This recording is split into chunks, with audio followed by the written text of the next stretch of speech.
I try to imagine a fellow smarter than myself, and then I try to think, what would he do? Charge up your axons, ready your receptors, and shift your lobes into upper beta phase. You are listening to Smart Drug Smarts, the podcast dedicated to helping you optimize your brain with the latest breakthroughs in neuroscience, nootropics, and psychopharmacology.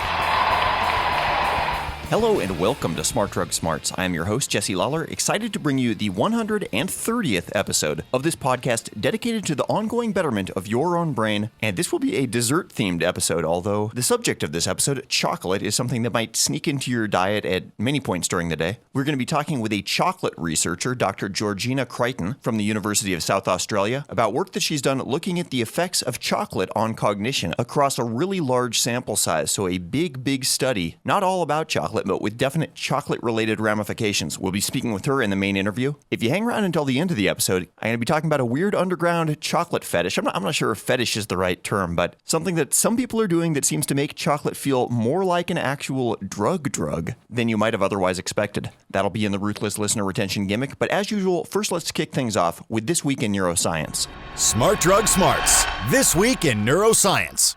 So, first of all, a bit of a follow-up to our Mother's Day episode from a few weeks ago. Got an email from Dr. Kavitha Menon, who was our interview guest in that episode. She wanted to correct one thing that she'd said, just a slip of the tongue that did make it into the episode. We were talking about iodine within the diet and the relationship of iodine to thyroid-stimulating hormones. What she had meant to say is when iodine levels in the thyroid go down, there is a compensating increase in the levels of thyroid-stimulating hormone. She said decrease in the episode meant increase, but wanted to get that straightened out. Hopefully that didn't throw too many people for a loop. And keeping it on theme with mothers and brains, this week in neuroscience is actually data that's a couple of years old, but I thought this was really interesting. All of us have probably experienced having friends who have babies and they're just constantly posting photos of their babies and telling you stories about, their baby having gurgled a new gurgle and isn't that the most amazing thing? And just going a bit overboard sometimes. Fairly common, pretty cute, but also sometimes a little bit melodramatic. But a study by neuroscientist Pil-Young Kim with a research group of new mothers who gave birth at the Yale New Haven Hospital has shown that all that oohing and awing about one's baby is at least strongly correlated with physical changes in the brain structures of new mothers.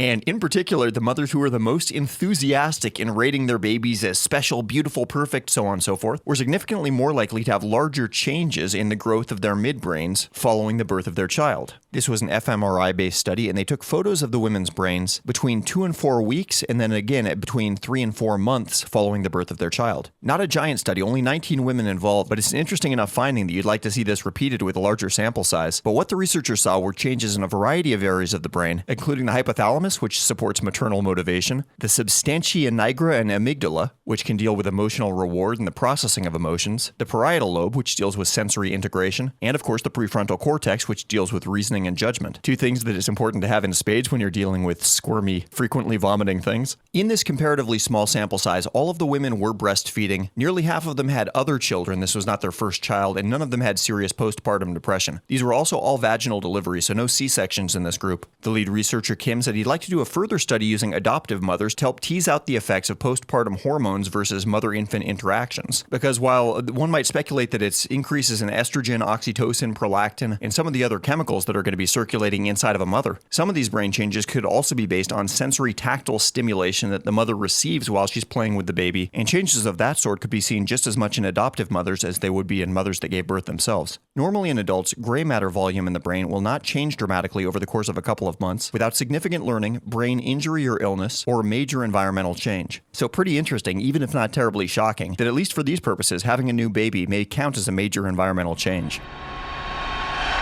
We like to think of ourselves as a digital speakeasy for brain hackers, but you can call us Smart Drug Smarts. Picked up a couple of 5-star reviews on iTunes. Kunlelbadoon from the UK said, well-informed and very well-researched. Introduces cutting-edge topics and asks just the right questions. And Virtual Brat from Sweden said, I get recommendations for podcasts all the time, but I can't seem to stay with them. But this time, I am hooked. Packed with information and good fun. Well, thanks to both of you. Needless to say, the last couple of weeks I've been going through the international iTunes reviews. Thank you to listeners near and far. I'll get back to looking at the USA reviews in a couple of weeks here, so if you're from the US, don't think I've forgotten you just because I haven't necessarily gotten to you recently. But all those reviews are really appreciated. It helps people find out about the podcast that might not hear about it otherwise. So rah, rah, rah for those of you that are taking the time to do that. Other stuff this week, I've been gearing up for June 5th is when we're starting our water fast week. I've been starting to meet some of the people that are going to be doing that. Comrades in Arms or the Order of the Empty Plate or something like that. Sure to be a bit of a bonding experience. If you're interested in getting involved in that, it is not too late. Just drop me an email at jesse@smartdrugsmarts.com. I'm a couple days overdue in getting out a newsletter edition for this week. As I frequently mention,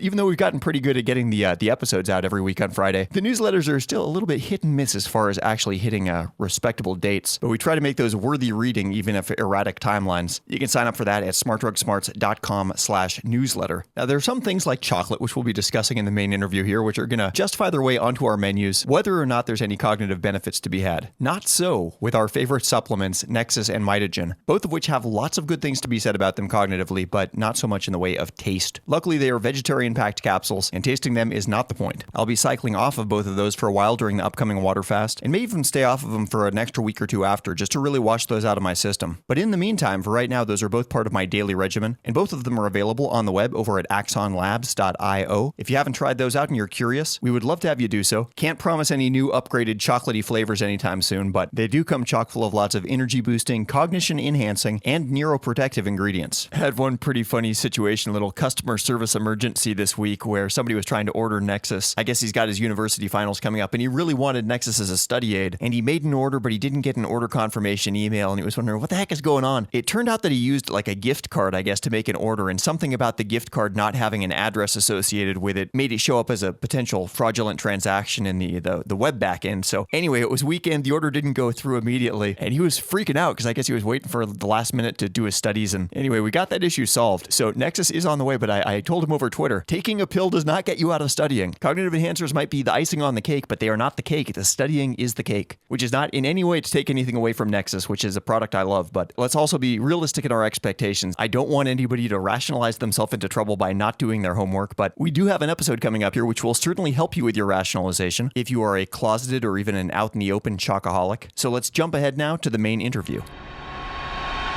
Smart Drug Smarts. Okay, so as mentioned in the main interview, we are going to be talking with Dr. Georgina Crichton. She is a postdoctoral research fellow in the School of Health Sciences at the University of South Australia, and she's quite literally been digging up new information on chocolate based on publicly available data that's coming from a massive health study called the Maine Syracuse Longitudinal Study. She'll talk to us about that in the interview, but it's interesting that the basis for her research is essentially a foraging operation into a much bigger data set. And in the age of big data that we're now in, there's more and more opportunities to do research like this. But because of the nature of the study, it can't really look at direct cause and effect, so there's not so much in the way of biochemical facts or even speculation as to exactly what might be causing the effects that we're seeing from the chocolate. This is a bit shorter than some of the interviews that we've had recently, whereas some of the things that we talk about on this show are a little more obscure and are not going to be hitting a massive swath of the listening public. I figure that rare is that listener without some chocolate interest, so we would get this one in here, looking at the most important questions about chocolate. What does it do for us? How much? How dark? And how often? So let's jump in now with Dr. Georgina Crichton.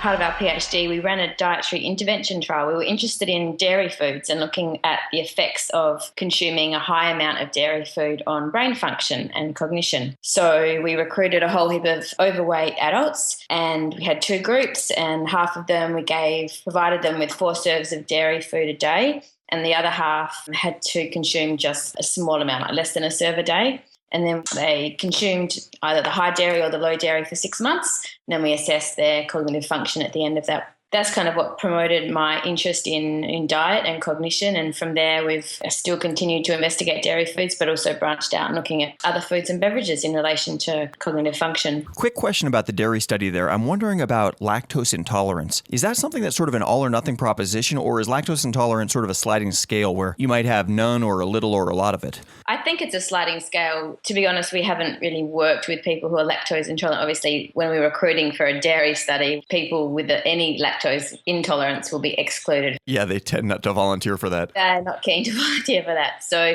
we haven't done a lot of work in individuals who have an intolerance to lactose. I think there are people who are happy to drink a little bit of milk in a cup of tea or a cup of coffee, and they're fine with that. However, they wouldn't go out and drink a half a gallon of milk. It might upset them. So I think definitely there's a degree of intolerance. So what were the outcomes in that study? What did you find there? Yes, so we showed that those who consumed 4 serves of dairy per day did perform better on a range of cognitive tasks at the end of the 6-month period. Wow. Yes, and although people really struggled to incorporate the extra dairy into their diet, so although we encouraged them to replace other foods with the dairy, so to eliminate other foods and add in the dairy, they struggled to do that. So although their energy consumption was higher overall, they actually didn't put on weight. From that, we were able to conclude that dairy food actually has also a beneficial effect on weight regulation, weight control. And the subjects in this first study, this was specifically an overweight group of people? That's right, yes, because they typically have more cardiovascular risk factors. So people who are overweight typically are more likely to have higher blood glucose, higher blood pressure, high cholesterol. So we wanted to see if what we did from a dietary perspective had an impact on those cardiovascular factors as well as cognition. Yeah, that's interesting. I guess I always sort of default to the assumption that dairy's probably not going to do anything great after you're over the age of weaning.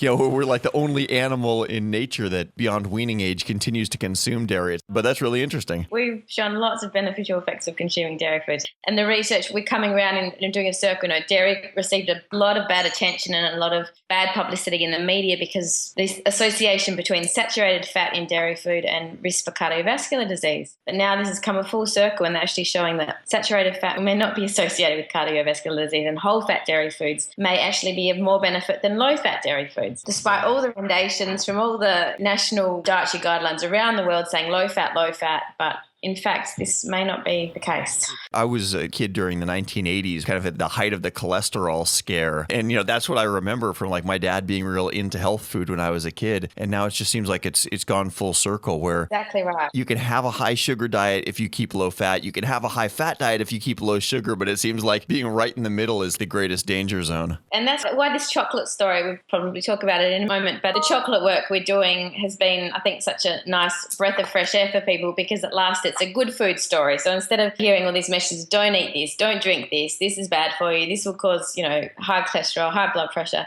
Finally, we found a result people like to hear, that maybe a bit of chocolate's okay for us. Absolutely. It's hard to think of a better piece of news that's going to hit a broader swath of the population than telling people that it's okay or it's beneficial to have some chocolate in your diet. And this was a really good-sized study. You have a lot of people that you were looking at here. Tell us how that came about, how you were able to get those numbers. So we've had the main Syracuse longitudinal study is one of the largest health studies that has been conducted in the US, and it started about 25 years ago. So the principal researchers have tracked these people over 25 years and measured them up to 7 times over 25 years. And they've assessed a range of things from diet to cardiovascular risk factors, blood pressure, body weight, cholesterol, taken bloods, and assessed their cognitive function at each time point as well. So we have a lot of data on these people, on these individuals over a long period of time. So the chocolate study was just taken from one point in time of the larger main Syracuse study. So let's, fast forward a bit to the chocolate study. What have you been looking at recently and what have the findings been? There's been a lot of research done on the acute effects of chocolate and particularly dark chocolate. So lots of researchers have examined, they'll give you a chocolate bar, typically dark chocolate, because dark chocolate is higher in flavonols than milk chocolate. They'll give you a piece of chocolate to consume and then immediately measure your cognitive function. So they'll test your memory and your ability to do different tasks. And they've shown that, yes, maybe there's an effect there, that consuming chocolate may have an immediate effect on your cognitive performance. We were interested in looking at the long term, so your normal intake, so not going out and eating, 3 bars of chocolate and seeing how well you do. We were interested in examining the normal diets of people, so whether what you eat on a normal day-to-day, weekly basis is associated with or what foods are associated with your cognitive function. And we decided to look at chocolate. So we took about 1,000 people from a study being conducted in the US, the main Syracuse longitudinal study, and we looked at relationships between people's chocolate intake and their cognitive function. So it was just their self-reported intakes of when they eat chocolate, how much they eat chocolate. And the nice thing about it was it included all types of chocolate, so we didn't just focus on dark chocolate, which is where the majority of research has been done so far. And we showed that those people who did consume a small amount of chocolate at least once a week did perform significantly better than those who never or rarely ate chocolate. How small is small? Is like one Hershey's Kiss? Is one M&M? Like, where's the cutoff line here? Good question. And it's one about the limitations of our study. We didn't get a really precise indication in terms of an amount in grams per day. We would say one serving size of chocolate is typically considered to be about 25 grams. So it's about 4 small squares of chocolate.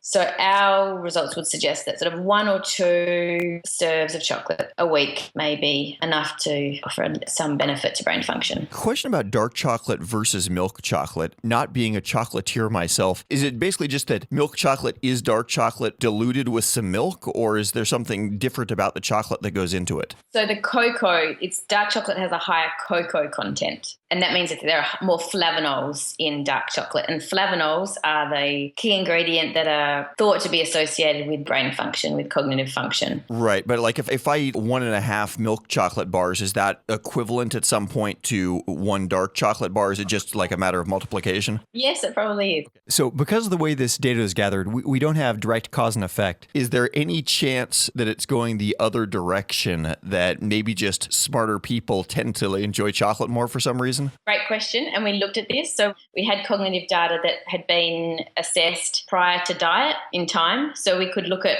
any prospective relationships between, yes, whether people who tested smarter at time A consumed more chocolate at time B, and there was no association. So, no, our results indicate that it's possibly the other way around. That's great. Yeah. So great question. It's interesting. We don't know all the answers, and there's still so much more to look at, and we'd love to do another big trial and look at these things in more detail. And it was a pretty good sized trial. You had almost 1,000 people in this last round? We did 1,000 across a good age range, sort of from 18 to about 80, and men and women. Yeah, it's a great study. Did you find that the correlation varied at all around things like age or sex or anything like that, or was it sort of the same across the board? No, it was the same across the board. And the good thing about the study was we have a number of cardiovascular risk factors that we could control for. So, for example, BMI or body mass index, we controlled things like that. So despite someone's age or sex or body weight, the associations remained. For example, weight was not explaining the relationship, or age was not explaining the relationship. Cholesterol wasn't explaining the relationship. So we were able to put all these other factors into the model, and the association was still significant. So from that, we would strongly hypothesize that there is something there, that is not a whole heap of other things that are the accounting for the relationship between chocolate and cognitive function. And unlike the study that you did on milk consumption, milk products earlier, this one wasn't strictly overweight people. It was people from a wide range of BMIs. Exactly. The other thing in chocolate, people may or may not realize there's a small amount of caffeine in chocolate. So we all know the effects of caffeine on brain function, just increasing our alertness. And so that also may be one of the key ingredients in chocolate that is associated with our finding. Caffeine, and if I remember correctly, theobromine is the other psychoactive component that we know about. Caffeine is probably well enough known to people that we don't need to go into that one. But can you tell us about the effects of theobromine, what we know about that? I think similar effects to caffeine in terms of mood and alertness. Beyond that, I don't know too much more about theobromine, to be honest. Really, the attention is focused on the flavonols, though. And not just in chocolate. Flavonols are in red wine and fruits, berries, and there's been a lot of research on these other foods and their flavonol content in relation to cognition. And are flavonols likely to pop up anyplace else? Or are flavonols all plant-derived compounds? Yes, they are. And now I guess the big question, what would you like to see in the next round of this study or follow-on studies on chocolate? So the type of chocolate, definitely white chocolate, milk chocolate, dark chocolate, and they be more specific about how much people are eating rather than just one serve or one time a day. We get an actual quantity in grams per day. And again, we'd like to look at people's regular intake, so over a certain period of time. What type of chocolate and how much chocolate? That's the key thing that everyone wants to know. How much can I have? Yeah, I read about some of the other chocolate and cognition studies, and they generally showed positive findings, but you would need to eat like 7 chocolate bars to get an acute effect. So I can probably uncontroversially say that there's also going to be some negative effects from super binging on chocolate that might not be worth the cognitive upsides. But I think that's what's great about your study, is showing the chronic long-term effects of presumably reasonable amounts of chocolate.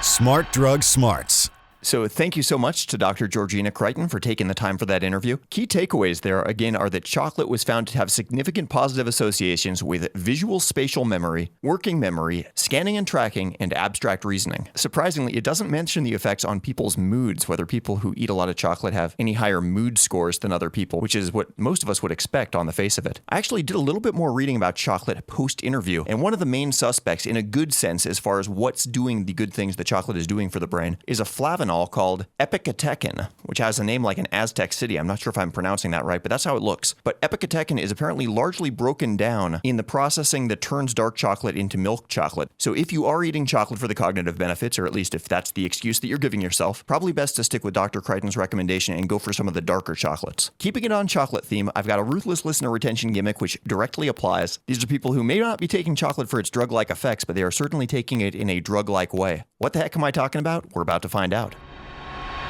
Smart Drug Smarts, ruthless listener retention gimmick. So those zany Europeans, what are they going to come up with next? There is a company in Belgium called the Chocolate Line. This is a store by a master chocolatier. That is a profession, probably to which many aspire. But they've come up with a new method of administration of chocolate. We have Hershey's Kisses and chocolate bars and chocolate sauces and chocolate powders. And the one thing that just about all of these have in common is that they are taken orally. But Dominique Persoon was not satisfied with that and is apparently breaking new ground by inventing snortable chocolate. Snortable in the way that one who uses cocaine snorts cocaine. So nasally administered chocolate. The device is called a chocolate shooter. Yes, we will have a link to this website. And for those seeking a particularly memorable or undignified or whatever adjective you've got for it, chocolate consuming experience, you too could be snorting chocolate. Supposedly over 25,000 of these devices have already been sold. So I might be the last one to hear about this. I just heard about this now. But apparently it started in Belgium and is now spreading worldwide. One reporter covering the story, who like any good mad scientist had to try this for himself, said, "I didn't know if it was the discomfort of getting something shot up my nose or the sensation of the chocolate melting into my brain, but I got this intense rush of energy, like a big smash of chocolate into my face." Now, the idea that the chocolate makes it directly to your brain via your nose is probably not accurate. Although getting drugs to the brain by way of the lungs is actually a really, really fast and effective route of administration, that's not so much for solid material like the chocolate powder in question here. Dr. Daniel Rutherford said, "Sniffing any finely ground powder to the extent that you get it into your lungs is asking for trouble. What's really probably happening is if you take just a modest whiff of the stuff so it only gets into the nasal lining, it's actually going to mix with the nasal mucus. Yes, even if you're not sick, you probably have some nasal mucus, and it will get swallowed down the back of the throat rather than going straight to the brain. So according to that logic, curmudgeons might point out that you might as well eat it in the first place. But I think that misses the point in that chocolate snorting is probably mostly a social experience. People snort chocolate to be seen snorting chocolate, not necessarily something that people are doing at home alone. I could be wrong about that. I've been wrong before, but I feel pretty confident in that guess. I'm not sure if there's a do-it-yourself version of the chocolate shooter, but probably the main point to underscore here is that the chocolate is very finely ground. We're not talking like grains of pepper here. We're talking baby powder as far as consistency. So buyer beware, snorter beware, but snortable chocolate is a thing.